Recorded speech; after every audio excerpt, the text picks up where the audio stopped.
All right, we are live here at Radio Row. My name is Courtney Harden, the host of The Real Deal, BS3 Network.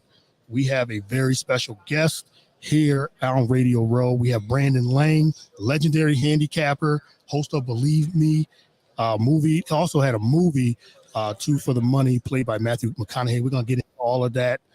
Sports betting, Super Bowl, and all that. How you doing, Brandon, today? I'm doing great. Thanks for having me, and welcome to Radio Row. Yeah, we appreciate you coming on to the show here. Talk a little about your background, being a handicapper, and all that, how you got into that.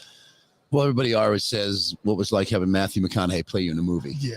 And I tell people, I go, listen, he basically just did one thing. Mm-hmm. Any girl that I met, when you go home and the lights go down, you can just say, babe, close your eyes. Here comes Matthew McConaughey. All right. So that's probably the only thing it did. But Matt was fantastic. He's a gambler, so he got the energy and the stress of what it is to bet a game and lose a game. And there's the one scene in the bar where there's a fumble that costs him the game, and he's drinking a drink, and you just see the stress and the pressure.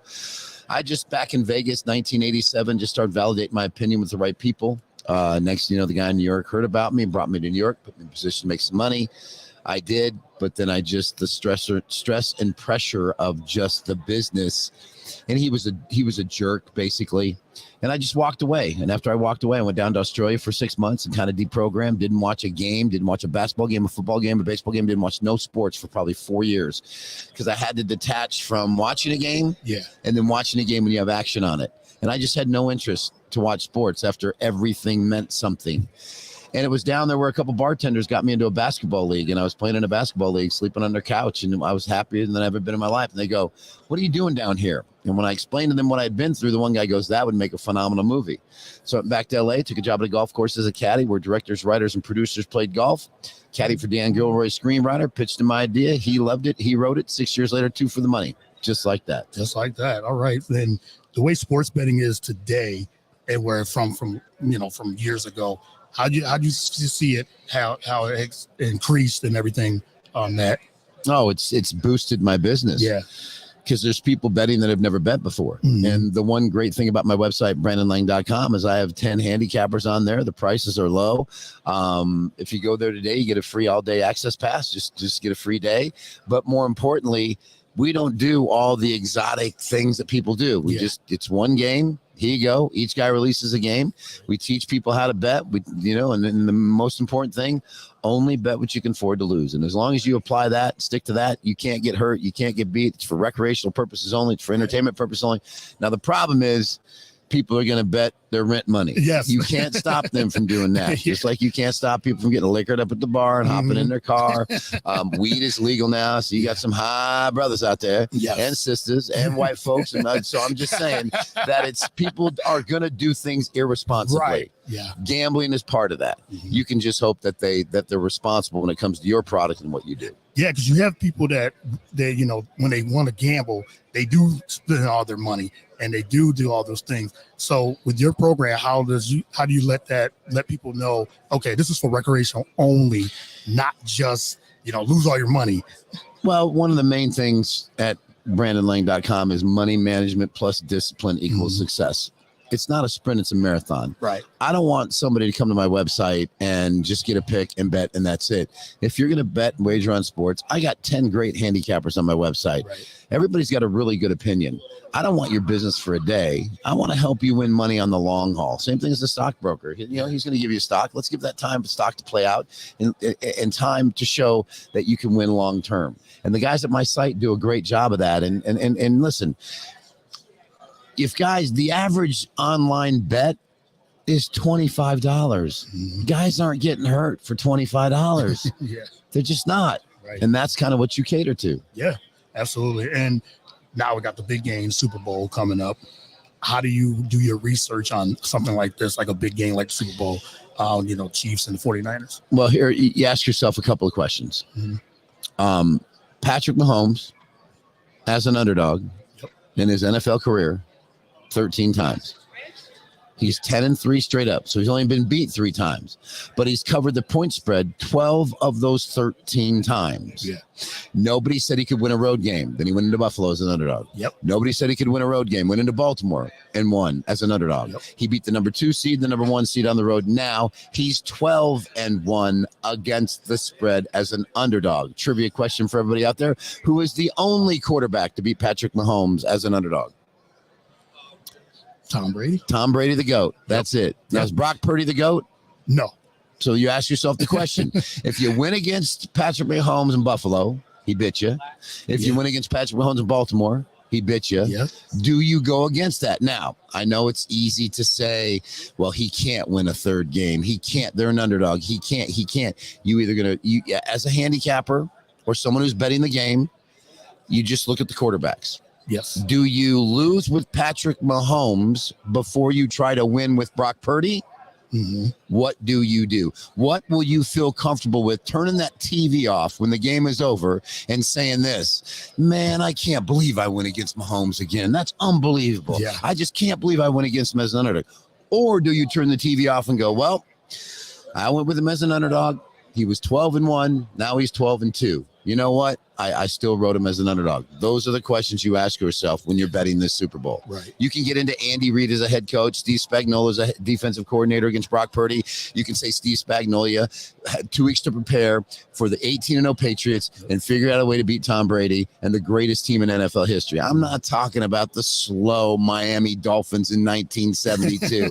I'm talking about the 18-0 Patriots that covered the first 12 point spread games against Vegas to start the year that year. They were a 23.5 point home favorite over the Philadelphia Eagles.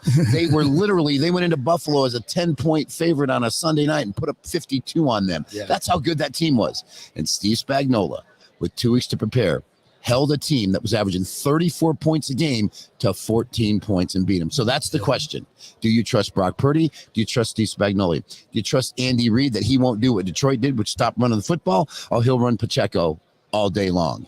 These are questions you ask yourself going into Super Bowl. Absolutely. And I think also adding to that, as you said, you got to look at the quarterbacks. Patrick Mahomes, you don't bet against him. You just, that's like, he'll make you pay. He'll make you pay. And he'll make you pay. He beat Josh Allen on the road. He beat Lamar Jackson, an MVP, on the road. So, as you said, no disrespect to Brock Purdy, because I like Brock Purdy a lot, but it's all about Patrick Mahomes. And you're right. I think anybody that's going to bet, you don't bet against them because you might lose some money. But we will stick to this. Yeah. My biblical reference for Radio Row. Okay. When Eve got Adam to bite the apple, she set the brother up. She set the brother up, brought sin into the world. She didn't have to ask the brother to bite the apple. Right. She could have bite the apple and threw it down on the ground. She said, come here, young buck. Get you by the apple. We're going to sin together. Yeah. She set the brother up. In Lamar's defense, his offensive coordinator set the brother up. Lamar's not a pocket passer. Let's throw the ball 40 times. No. They ran the football more than any team in the NFL. Yes. And just like Eve set up Adam with the apple, Lamar got set up by his offensive coordinator. And it's why we're not handicapping the Ravens and the San Francisco 49ers. Or Dan Campbell not kicking the field goal. Yes. If he kicks the field goal, I'll say this. He kicks the field goal. Stay with me here. Mm-hmm. There's 7 minutes to go in the third quarter. Aaron Glenn need to get on the headset and say, Dan. Listen to me, Dan. There's 7 minutes to go in the third quarter. Right. My defense has held them to 10 points, Dan. Dan, if you kick the field goal, we go up 17. Now, Dan, listen to me. On my daughter and my wife's life, there's no way that kid is going to go 3 touchdown drives against me in the next 22 minutes to beat me, Dan. Kick the field goal. And, hey, Dan, that's saying Ben Johnson in the offense doesn't score a point the rest of the game. Mm-hmm. Kick the field goal, Dan, and we're going to the Super Bowl, baby. Dan, we're going to the Super Bowl. I've held him to 10 points with 7 minutes to go in the third quarter. Dan. Somebody grab him. Everybody grab him. Pull him to the ground. It's not a field goal unit out there. I will go to my grave saying, he kicks that field goal, the Detroit Lions are going to the Super Bowl. Yep. Dan, you too, like Eve, set the brother up. I love that reference. And you're right. Dan Campbell he's Go to my always grave. going for fourth down, on for fourth down every single time. Go to my grave. And you knew it was going to catch up to him sooner or later. And it caught up to him at the wrong time. And it happened. So just got a couple more for you. Your 25-6-2 lifetime pick at the Super Bowl. Give us your prediction. Mahomes. That's it. Yes. I live by the sword that should San Francisco beat Green Bay? No. Should San Francisco beat Detroit? No. So now you're going against a better coach and a better quarterback and a better defensive coordinator without home field advantage. Do you think they're going to pull this off? I will lose with KC before I try to win with San Francisco. I agree. 100% agree. There you go. Yeah, because I think even though, too, Kansas City's defense, too, they played well against Baltimore. They shut Baltimore out. So I could see their defense playing really well, too, in this game as well. So last question. Just wanted to know, I read that supposedly like 67 million people are going to be betting on the Super Bowl. It's going to be like 30% increase from last $22 billion. Yeah, $22 billion. Oh, wait, I think it was 2.3. 2.3 billion. Yeah. What do you think of those numbers when in a Super Bowl like this? And you have the Taylor Swift factor in that too. What do you think of that coming into when people are betting? It's only going to get bigger. DraftKings and FanDuel. Right there in eyesight. It's only going to get bigger. It's 2.3 billion this year. It'll be 10 billion next year. It's gambling fuels everything when it comes to the NFL. Don't let anybody, if you couldn't bet on sports, they wouldn't be building stadiums. They'd be building bleachers.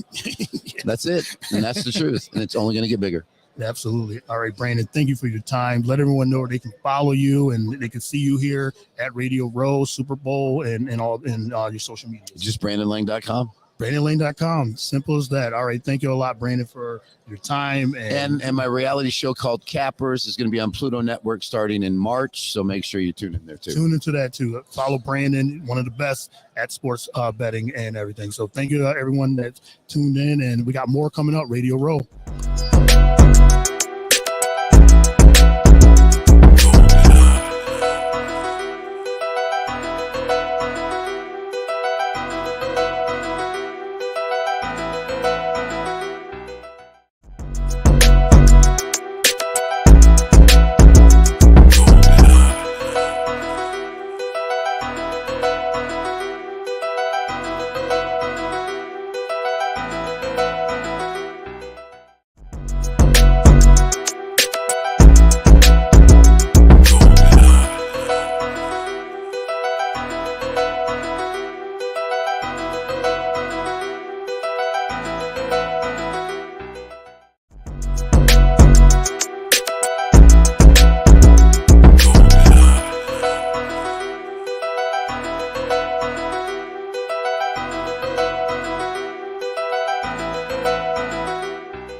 All right, welcome back live on Radio Row. Got myself, Courtney Harden, King Dog. I'm gonna pull him up. There he is right now.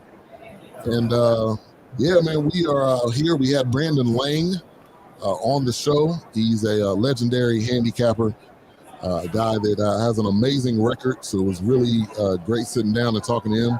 Courtney did an amazing job on that. Thank you. Hey, what's going on?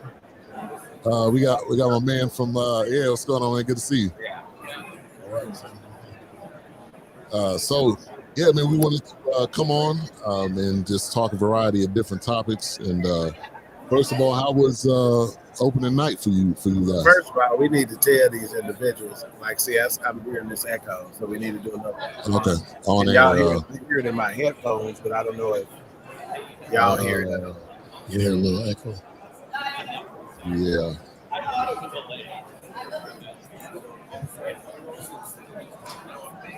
All right, so the mics are set to the right setting. You still hear it? Mic check in my ears. Yeah, in the ears. Okay. I don't know if you're watching right now. Let us know the sound quality. We're just going to go ahead and continue to talk. But if you have any issue with sound quality, please let us know in the comments. We're still tweaking and twisting these dials. So the background noise over here and things of that nature. Obviously, there's nothing we can do about that. But we want to make sure you have no other audio issues. Yeah. So yeah, Courtney, let's talk about opening night. Opening night was overwhelming. As soon as you walked in the stadium, it was like, okay, we belong here. It's like that's what the first thing. So I got my wife here with me and as support along with Ben and Ivan. So it was as soon as you got in, I was like, okay, yeah, here we go. We got these interviews coming up. We got to just get in there. We see everybody, like you said. Adam Schefter was around. Field Yates from ESPN ran into him. Yeah, it was good. It was a really, really good experience, and we're looking forward to more content, more things to do. So I'm excited. I forget, because I was here last year, so I kind of knew what to expect, from the scene and whatnot. Right. So I wasn't really thinking about the fact that y'all weren't here. So I should have paid more attention to y'all's reaction when we walked in and whatnot. Because it is sensory overload. That's the word, that's the term that I use for lunch break sports show when we were just on there. So yeah, it's sensory overload. It's just, to say the least, And again, if you did not hear us on lunch break sports show, if you don't, echo went away. So if you didn't hear us on lunch break sports show about 30 minutes ago or so, 35 minutes ago, sensory overload is the word I use. Back in the day, they didn't used to have fans in on what was called Media Day. Media Day was just for media only to interview. And generally what they'll do is they'll put podiums up around the stadium on the field, and they'll put the big-time players on, generally about 10 or so players. You're going to have your starting quarterback, your starting running back, 3 wide receivers, and then 5 key personnel on defense. Is generally what you're going to have, right? And you just walk around and you can do the media scrum for any of those interviews and you can get questions in. Well, now NFL, smartest business in the world in terms of monetizing their product. Mm-hmm. Now they sell tickets to the general public. And if I'm not mistaken, I want to say those tickets are around $30 a piece. And last night they had it in the stadium, which could have held 70,000 people. Right? There weren't that many there, but you get my point. And then concessions that are open for them as well. So again, and that adds a completely different element. That changes the energy factor because when we're out there and they're sitting there yelling for Brock Purdy, or they're sitting there yelling for Brandon Ayuk, and where the media standing in front of these players, and the players have got to acknowledge who the fans are. It is just an amazing experience and perspective on exactly what's going on in the big game, Super Bowl 58. Yeah. Now to kind of switch gears a little bit, I'm not that big of a country music fan, but country music artists passed away Toby Keith. Toby Keith. Yeah. So 62. I definitely wanted to touch on that topic, being that he's been around for a while. So who's the biggest country music fan here? Because I don't know any of the songs. Come on, man. Morgan Wallen and Darius Rucker, which is who in the both is. So country music got it, oh boy. But Toby Keith is a country music legend. Icon. Country Music Hall of Fame. He's gonna be there. Yep. I want to say he put the song. I'll put a boot in your ass right after 9/11. You know, so yeah, we ain't playing no game. Hey, real quick, we got Cats Talk Wednesday. Appreciate you for tuning in. He says Echo is taking over right now. You still hearing the echo, or is that echo related to something else? Because we don't hear an echo. He might be hearing that background noise. That's what it sounds like. So I don't think it's an echo anymore. But it's let us know if you hear that echo. But you're right, Toby Keith. That name is a known name in country music, and he's like Dawkins said, he's a legend, icon, Hall of Fame in country music. So rest in peace to him and his family. Blessings to his family, and our prayers are to him and his family. Yeah, definitely. So some other topics to get into as we're here live on Radio Row, BS3 Network, second year here. We were just recently on the show with the lunch break, who's out of Houston. But let's talk about the coaching here, and specifically for the Cowboys. Defensive coordinator spot is now open because the one and only Dan Quinn has went on to the Commanders. I was about to say the R word, but I'm not going to say that. But he went on to the Commanders. He's now the head coach. He also took Joe Witt, who was the passing game coordinator. So now it kind of comes down to who is the guy. Who do you guys think they're going to go after? Do you think it even matters? Because this is still the Cowboys. So we're going to go to the Eagles fan first over here. Philly the special. Give me your thoughts here. Hit the boo button. Do you really want me to really get in as an Eagles fan against the Cowboys, man? Yes. Does it really matter who they have to do support? At all.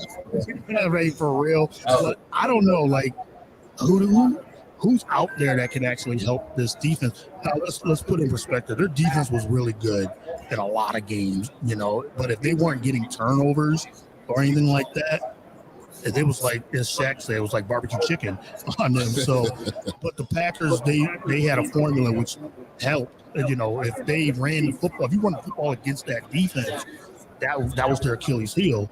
So if you run right at them, and the Packers did that, so they're gonna have to get a guy that's going to be able to have his blueprint on this defense, because he said Dan Quinn had a specific way of playing, of having that defense. They had guys that's flying all over the place, getting turnover, things like that. So they're going to have to get someone that's going to have that type of scheme, or it's just going to be a whole new scheme. So I don't know who's out there that they are able to get, but they're going to get somebody to be able to, with the personnel that they have, to get turnovers and things like that. So, right. So I'm going to say it like this: that you got a couple of veteran, well-respected defensive coordinators out there that are available. Let's start with the guy who Dan Quinn is taking over his team, and that's Ron Rivera. Rivera is very well respected in the league in terms of his defensive prowess. In addition, players love Ron Rivera. Mm-hmm. Guess what? Players love Dan Quinn. So why not go with a player guy? Here's the problem. Also, Mike Vrabel is available, right? Yes. Here's the problem. Mike McCarthy only has 1 year left on his contract. Yeah. If I'm Ron Rivera, am I coming into a place that the head guy only has 1 year and I maybe need to look to move around again in a year? Or am I going to take advantage of that opportunity and go ahead and come in, knowing if this don't go well, they may look to promote from within for their next head coach.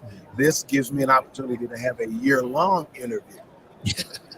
Yeah. Okay. Yep. But again, scheme is an issue, right? Courtney, you brought that up. So scheme, can you work with this personnel that we have in place? Because I can't turn over 11 members of a defense in one offseason. Yeah. I can get you a couple guys that fit your scheme, but not 11. But I can't not 11. Especially at this now, point. Let's be fair. People like Micah Parsons, he can play in any scheme. Yeah. 3-4, 4-3, bump and run, cover two, put them everywhere. Tampa 2 type, right? But not every player fits that bill, right? Okay, they tried to get bigger up front by bringing in Mozzie Smith last year, but nobody would even accuse him of having a good year. If anything, he's probably on the bubble at best, bust at worst. Okay, but it's too early to say that. But you get my point, right? So again, that's the rub. We got a unique. That's why Joe Witt probably would have been the best for this particular situation, right? But Joe Witt, who went with Dan Quinn, right? Yeah. Why wouldn't you? Because you got at least guaranteed 3 years over there, 3 or 4 years, right? At the Commanders, right? Yeah. You got 1 year here. Why would I want my first coordinator job to be under a lame duck head coach? Right. Yeah. And possibly only get 1 year, and then all of a sudden now I'm out on the streets. Right. Yeah. Right. That's true. I'm gonna go because I know I got at least 3 or 4 years over there. Yeah. Yeah. Right. Yeah. Yeah, and you're right. And I think like you said with Ron Rivera and Mike Vrabel, you have those say names. that 3 times. Yeah, right. Vrabel. It's like Brett Favre. You have those 2 names. What's up, Nathan in the building? What up, Nathan? 2 big names, like you said, and Mike McCarthy might only have 1 year, maybe half a year. My question to you guys is, okay, when they get signed, when Mike McCarthy's coming back on 1 year, Jerry's like, oh yes, we're gonna go back with Mike McCarthy. It's like, okay, it's a one and done. You guys gonna win 12 games again, and it's always one and done. You're not going in it with Mike McCarthy. Were you guys excited to bring back Mike McCarthy for next year? No. Can you cuss on this? Hell no. Can you cuss on this? No. Hell no. I wanted. I'm gonna tell you what I wanted to do. Then my plan was a little radical. Okay, but just check me out. Okay. I wanted to get rid of Mike McCarthy, bring in a new head coach. Yep. Pay Dak the $59 million that's due this year. Yeah. And ride with whatever that is. Right. Before you determine whether you're gonna re-sign him or not. If he busts again, and I got news for you. If I got a chance to draft a quarterback this year, by doing that, fire Mike McCarthy, pay Dak his $59 that he's got to do, draft a quarterback this year. Yeah. Put the pressure on. But if that doesn't work out, be prepared to draft one next year. Yeah. Right. Yep. That's what I'm doing. Yeah. And I'm buying that because I'm not going to tie myself, but because you did not fire Mike McCarthy, you gotta run with Dak again because you're not going to give him a new quarterback right now, right? You got to roll with Dak, and in order to ride with Dak, that means you got to renew his contract so you don't hurt and have a $59 million salary cap impact. Yeah. So that means you're going to extend them for about 3 years. Yeah. And you're probably going to give him in the neighborhood of 120, 100 and maybe 140, 150 million. Yeah. My point is that so his salary cap impact will be in the neighborhood of about 45 million. Yeah. Now, what you're going to try to do. Side note, producing on the air. So anyway, y'all gonna be all in the mix of everything we're doing. You're gonna have to hook the mixer up to that because it's reading through that mic, or else you have to sit over here because the mic's connected into there, but the audio is just coming from the laptop. So you have to plug the mixer in, or you can sit here. Okay. So, all good. So we can keep talking. Yeah. So yeah, I'll go ahead and try that. Okay. All right. So we're gonna put Doc in the background just for a minute as we kind of working on some things, producing on the air. Y'all can get every bit of it, the nitty, the gritty. This is Media Row. This is Media Row, and first time with the table. So really big shout out to to the NFL, giving us this opportunity. Absolutely. So Darren Woodson will be coming on tomorrow evening. He will be coming on the show. Definitely looking forward to that. I'm gonna be a little starstruck, so hopefully I don't. There's no issues and I don't freeze up. But like me and Courtney talked about, man, we've been doing this for a while. Yeah. We definitely get an opportunity to get the shine. We try to get our credentials for this year. Yeah, it is difficult. Now I would say this, and I'm gonna give everybody some free game on some things that I've learned. If you're trying to get credentials for the game, you might as well forget about it. Forget about it because that's mainly going to go to the big wigs, the big guys, the ESPNs, the Fox. So if you don't have a connection to one of those, you can give it a try, but don't get your hopes up. Yeah. What you should apply for is the week of game credentials. Yes. Week of game gives you access to the full week, Monday through Friday, and actually people start showing up Sunday. So if you apply for the week of game, you may not get the table the first time. You may get the table the first time. But basically, that gives you an opportunity to at least be here, walk around, interview different people. That's what we did last year. Doc was here. So, you got to kind of take it the best way you can, because a lot of times they're going to really give it to the biggest guys. And that's the reason why it's been a little bit of a struggle to get the Cowboys credentials.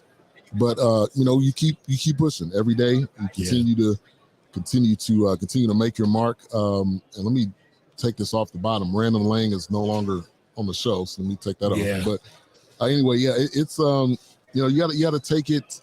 You got to take it year by year as well, because what may happen the first year may happen different the second year. So I would highly suggest apply for the week of game credentials. Yes. That then allows you to, to have an opportunity to get credentials. And let me give a couple shout outs. Shout out to my wife. Thank you for tuning in. Mrs. Sutter. My baby girl. Thank you for tuning in. We also got Big Illinois in the building. Vince Wright. Thank you for tuning in. Mika Baldwin in the building. What up? Overton Claiborne. Carolina Teague, CT, what's up, CT? Jeremy Moss. So we appreciate my cousin, Jeremy. Yeah, appreciate you guys. Yeah, appreciate it. So yeah, you have to plug that mic back into that. Yeah. So yeah, we're working some things out here. We got some other guests coming up today, but let's see. Also, let's get into the Philly conversation. We already got on the Cowboys, so let's get in the Philly conversation. Hey, real quick, you want to sit down at that chair right there? You got a minute? You got a minute to talk, or you roaming around?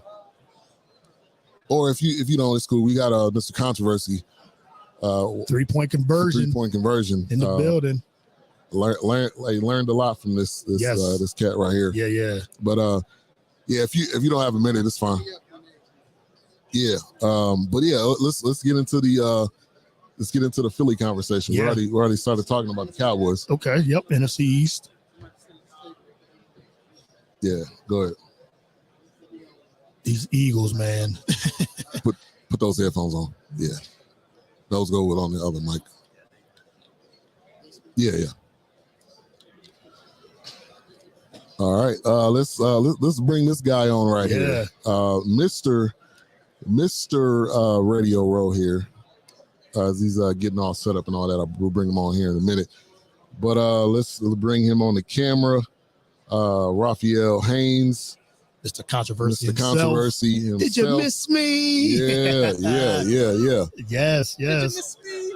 One of my favorite guys, man. When he had a show on Saturday morning, it would be right before mine. And I was always in the comments with him, and we was just chopping it up. But this guy does a lot of great work. So thanks for coming on, man. Much respect, man. Much respect. Glad y'all here, man. Finally, y'all here, man. Yeah, I should have been here. Yeah, I know. But the bigger point is we all finally meeting each other. I don't know if you've met.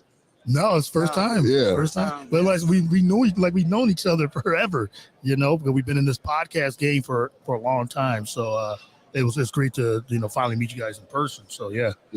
But we talking about Philly. We gonna talk about getting the Philly real quick. Kind of how the epic collapse of what ended up happening with that season. Give me your thoughts on Jalen Hurts this year, on the defense this year, on Sirianni this year. I really think Jalen was hurt this year. He just didn't look right from the beginning of the season. Yep. You know, even when he ran, he looked like he was limping. Like it, you know, last year when he ran with force. He was confident. This year, he hesitated, but he would do it if he had to. But it seemed like he was hurting. Yeah, he was hurting him. He didn't seem like himself. Yeah. So, and then of course, something was going on in the locker room. I mean, you look at AJ Brown. AJ Brown, he's a wide receiver. I mean, he's a diva wide receiver. Nothing wrong with that, because in a sense, honestly, you almost want a diva wide receiver. That's the guy he wants the ball. He's going out. But yeah, he was complaining. I don't know if that was an issue. But it was something internally. Something wasn't clicking internally, you know, within that organization. Defense. How in the world? I didn't get this. So you have my man, who was the guy, man? The first defensive coordinator. Sean Desai. Desai. Yeah, Desai wasn't doing bad. Matter of fact, I think they had just won. Yeah. And then they switched to Matt Patricia, which was worse. Of all people. Why would you switch defensive coordinators? Of all people. Yes. Yeah, and then you got me here. No, we don't got you. Yeah, I don't understand that. And I thought with that, I knew something's going on in that organization. It's not right. And everybody wanted to make Sirianni the scapegoat, which I thought, why would you do that when the first year you get there, he take you a non-playoff team to the playoffs, that nobody expected to go to playoffs, right? And then last year they go to the Super Bowl, and should have won it. I mean, Patrick Mahomes just put on his cake. Yeah, right. On one bad leg, on one leg. You know, it's like you know, as you know, I'm an Eagles fan, so I saw that once they did that defensive coordinator change in the mid-season, you don't see that hardly ever in the NFL. So I knew something was right. And then you go to Matt Patricia, which was worse. He's trying to implement all his new system and everything in the middle of the season. They were 10-1 at the time, 11-1, but just beat Kansas City. And then I knew once San Francisco came into Philly and tore us up, it was like, that's it, you know. And then Dallas, and then Seattle, and then it was a trickle effect. And he said there was something in that locker room, and nobody's come out and really said anything, but they got rid of both coordinators. So we got two new coordinators, so we'll see what happens there. But I agree. I think Jalen Hurts was more injured than he was putting on. He was the one to continue to be out there, and you know, he progressed a little, but I think it was more system than him. I think the good thing is you all found something in the running game. Yeah. You know, so that was a big deal. But moving forward, Philly should be all right. Yeah. I believe you. They just got a defensive coordinator, right? Or did you all not sign them? They haven't made it official, but they're still looking into that. But they did get a new offensive coordinator too, so we'll see if this new systems can help. But you know, I'm not concerned, but more than anything, I just need, you know, we need to get back to what we were. As you said, you didn't lose a lot last season from the Super Bowl year, but it was, like I said, it's more internal than anything else. So yeah. Real quick, I don't know if you got to go or not. You got smoke. All right, Justin Fields. Let's get to your that's your the Bears. question, Do you right? want Justin Fields? Yeah, we got a little bit of time. Yeah. You want Justin Fields gone? No. Okay. But look, I'll be honest, and this is the first time publicly I'm being honest about this. I can't believe this. Of course, the Bears are in a great position. Mm-hmm. First, I was putting on, I'm all Justin Fields, which I still want Justin Fields because you saw him progress, especially right before he got hurt. You know, you had the big game against Denver. You put that on the defense. Yeah. And then, 4 touchdowns, over 330 passing yards. Yeah. And then we go to Washington, and he throws for 4 touchdowns, have an excellent game. Then he plays Minnesota at home, gets hurt, right? Right. But he comes back. They should have beat Detroit. Yeah. We were up on Detroit. Yep. By 2 scores. Yeah. With 3 minutes left. Defense let us go again. Let us down again, I should say. But You saw him progress. Yeah. We don't need Justin Fields to throw for 335 yards. If he could throw for 230 yards and rush for 89 yards, Right. 2 passing touchdowns and a rushing touchdown, that's what you want. Yeah. That's the game plan. That's how you win. Yep. So we started to play well. I mean, the games we lost, like I said, Detroit, and then we lost to Cleveland. We should have beat Cleveland. Yep. That's 2 wins right there. Coaching. So yeah. So I think my thing is I want to trade the first pick. Preferably to Washington or New England. Yeah. Then that way we get a gang load of picks. Yes. Then we're able to get Marvin Harrison Jr. Paired up with DJ Moore. Yep. And then we have still other picks, Yeah. To plug those holes in. Yeah. So and then we're set up for the future. But if we do go ahead and trade Justin Fields, I would hate it. But at the same time, in a way, I'm kind of excited because you have this quarterback. I don't like the generational talent phrase because it never works. Yeah, right. When the last time we had a generational talent guy that we said was a generational talent right, guy? Yeah. That doesn't work. It doesn't work, yeah. But either or, I do like the fact that Caleb, dude, is talented. I love his future is bright. Yeah. And it'd be great to get that type of quarterback as a rookie and see what happens. Right. My only question is, I don't know if it's going to happen. A lot of people saying they're leaning towards it, but this is my thing. You kept Matt Eberflus. Yes. Yep. So the last 2 years, Matt Eberflus won 3 games the first year, and the last year, he progressively did better, won 7 games. Right. But still, if you get a rookie quarterback, everybody's not going to be C.J. Stroud. Right. Everybody can't be Russell Wilson or Andrew Luck. You can win right if away. I can name 3 quarterbacks, but can't name everybody else. Yeah. Right. Everybody. I mean, Peyton played horribly. First couple years. Well, I ain't gonna say horribly, but they didn't win. Yeah. So it'd be horrible, asinine to go ahead and say, all right, we're gonna bring in this rookie quarterback for this coach who's been struggling to set him up for failure. Because 85% of the time, a rookie quarterback is not going to play well first year, rookie year. Yep. Then he has a losing season again. Now you're setting Eberflus up to fail. So the fact that they kept him, I'm like, they must be thinking about keeping Fields. I think so. That's what it looks like. It looks like they're going to keep Fields. But like you said, you can get a lot of picks. What do you think it's going to take if you guys trade Fields? Like, how many picks? Is it going to be 2 firsts?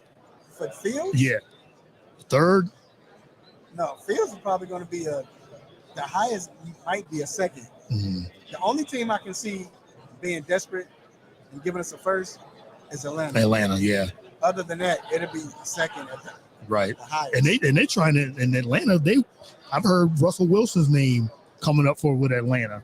So they saying they're not. Yeah. So just with getting Justin Fields, I mean, I think that would be better for Atlanta. All right, a little producing on the air here. Still no sound there. Okay. I didn't hear you. Yeah, they can hear what you're saying. Hey, it's okay, y'all. This is Radio Row. This is what happens. Yeah, it's happening. We were just saying. We producing. Hold on. I told everybody we producing live on the air, man. We working. This happens on the air every week. Sometimes we're just doing our own shows. Yeah. That's the beauty of Radio Row. Yeah. Is coming on, something doesn't work, and you can't hear, or the camera's not working, and that's your initiation to Radio Row. It always happens. It happened to us. So but glad y'all here, man. Yeah, man. Glad we're here too, man. Appreciate you for stopping by. Yes. What year is this, man? What year is this for Radio Row? Number 5. Okay. Yeah, salute. 5. So you learn a lot more as you go on. The funny thing about Radio Row, and the great thing about Radio Row is not even just the guests. The guests is lovely. You love to talk to all these superstars or former stars. But the best part is making relationships, networking. You meet a lot of folks. And then you start to see people each year. Right. Hey, what's up, man? And all of that. So it's funny, like Jared Payton, Martha Payton's son. Yeah. Every time we see each other, you would think we're lost, long cousins, Long lost brothers or something. Yes. And that's how we are, man. But that's the beauty of Radio Row. Like I said, it's a good time. Yeah. All right. Let everyone know where they can actually find you, your website. and what you got upcoming the rest of the week. You all could find me on all social media platforms. First, forget me. Just look up the 3-point conversion, THE, the number 3, and spell out point and conversion. And we're all social media outlets, YouTube channel. We've been on TikTok, no dancing though, but we're on TikTok. Find me at Mr. Controversy 21. So I'm all social media platforms. And this week we got Kirk Franklin coming on later on tonight. Yeah, we do too. Yeah. We got Andre Reed. We have Chris Johnson, Alex Singleton.